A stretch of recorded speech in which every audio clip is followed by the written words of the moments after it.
Hello, ഇന്ന് നല്ലൊരു മഴയുള്ള ദിവസമല്ലേ? ഇന്ന് ഞങ്ങൾക്കൊരു മത്തങ്ങ പായസം ഉണ്ടാക്കിയാലോ? അതിനായിട്ട് ഇന്നിവിടെ ഞാൻ പകുതി മത്തങ്ങയാണ് എടുത്തിട്ടുള്ളത്. ആ മത്തങ്ങയുടെ തൊലി കളഞ്ഞ് കുരുവും കളഞ്ഞ് നല്ല രീതിക്കൊന്ന് കഴുകിയെടുക്കാം. ഒരു പാത്രത്തിലേക്ക് ഈ മത്തങ്ങയും കുറച്ച് വെള്ളവും കൂടെ ഒഴിച്ച് ഇതൊന്ന് അടച്ചു കൊടുക്കണം. ഒരു 5-6 മിനിറ്റ് കൊണ്ട് തന്നെ ഇത് വെന്ത് കിട്ടും. വെന്ത് കിട്ടിയാൽ ഉടനെ ഇതിന് ഉടച്ചു കൊടുക്കാം, ശേഷം മാറ്റി വെക്കാം. ഇനി ഒരു പാത്രത്തിലേക്ക് 2 കഷ്ണം ശർക്കരയാണ് എടുത്തിട്ടുള്ളത്. അതിലേക്ക് കുറച്ച് വെള്ളം കൂടെ ഒഴിച്ച് ഇതൊന്ന് അലിയിച്ചെടുക്കാം. ഇനി ഒരു പാനിലേക്ക് 1 ടേബിൾ സ്പൂൺ ഗീയും കാഷ്യും മുന്തിരിയും ഇട്ട് നല്ല രീതിക്കൊന്ന് വറുത്തെടുക്കുന്നുണ്ട്. ശേഷം ഇതൊന്ന് മാറ്റി വെക്കാം. ഇനി അതേ പാനിലേക്ക് തേങ്ങാക്കൊത്ത് 1 കപ്പ് ഞാൻ ഇട്ട് കൊടുത്ത് നല്ല രീതിക്കൊന്ന് വറുത്തെടുക്കുന്നുണ്ട്. ശേഷം അതൊന്ന് മാറ്റി വെക്കാം. അതേ പാനിലേക്ക് നേരത്തെ വേവിച്ച് വെച്ച മത്തങ്ങ ചേർത്ത് കൊടുക്കുക. അലിയിച്ചെടുത്ത ശർക്കരയുടെ വെള്ളവും കൂടെ ചേർത്ത് നല്ല രീതിക്കൊന്ന് മിക്സ് ചെയ്യുക. 2 ടേബിൾ സ്പൂൺ വറുത്ത അരിപ്പൊടിയും കൂടെ ഇട്ട് കൊടുക്കുന്നുണ്ട്.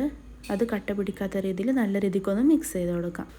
തേങ്ങാപ്പാലാണ് അടുത്തതായിട്ട് ചേർത്ത് കൊടുക്കുന്നുള്ളത്. അപ്പോൾ 1-ാം പാലും 2-ാം പാലും ഒന്നിച്ച് തന്നെ മിക്സ് ചെയ്തിട്ടാണ് ഞാൻ ചേർത്ത് കൊടുക്കുന്നുള്ളത്. അപ്പോൾ ഇതൊന്ന് ഒഴിച്ച് കൊടുത്ത ശേഷം നല്ല രീതിക്കൊന്ന് മിക്സ് ചെയ്ത് കൊടുക്കാം.